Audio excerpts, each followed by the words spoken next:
The problem is, Mr. Hancock, some people thought that you became too lockdown-focused. Now, maybe it's because you were working within the NHS. I just want to ask you about June 2021 specifically, because at that point you were part of this quad, the government quad. So it was Boris, it was Rishi Sunak, it was Michael Gove, and it was you. And there was a meeting to discuss in June 2021 whether lockdown restrictions should be extended, whether Freedom Day, remember that, should be delayed. Now, the Daily Telegraph have revealed that 3 days before this meeting, you came into possession of Public Health England data that revealed really high effectiveness of the vaccines against the Delta variant. Because remember, lots of people were vaccinated by that point.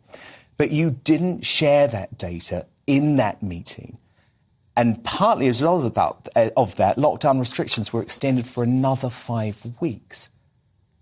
Is it true that you withheld that information? And if so, why? I don't recognise that at all. I mean, you're multiple sources familiar with the meeting said it was not raised by Mr. Hancock or discussed at all during the talks. The data was also not included in briefing papers given to the Prime Minister, the Chancellor or Michael Gove in advance of the meeting. Well, it sounds like...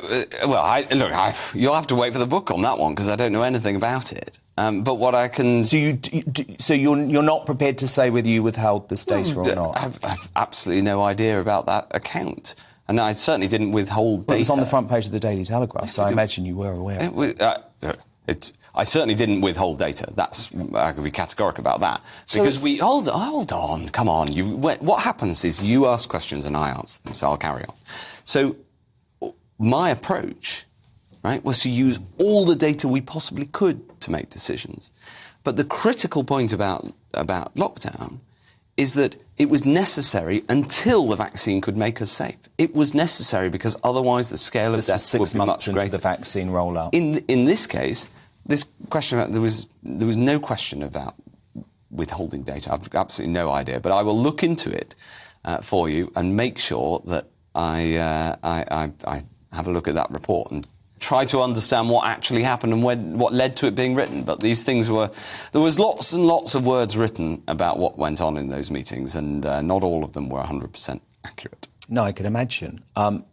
Look, our time is nearly out. There's so much more I could ask you and want to ask you, so you will have to come back when your book is released. But just step back for a moment and look at the consequences of lockdown, because I appreciate what you're saying in terms of COVID. Of course I do. Yeah. But what I'm not getting is any sense of regret about what the British public were put through at times unnecessarily. Well, the word that I disagree with in your question there is unnecessarily, right? And that's because these were big weights on both sides of the scales. And they were big judgments.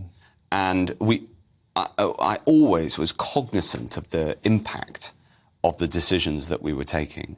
But I was also acutely aware of the huge damage that would have come. So no regrets at all? That's not quite what I said. But what I say is that I understood that there were impacts on both sides, absolutely. And the goal was to get the right balanced outcome. And especially before the vaccine, we knew that if you didn't have measures in place, then the impact would have been very terrible indeed.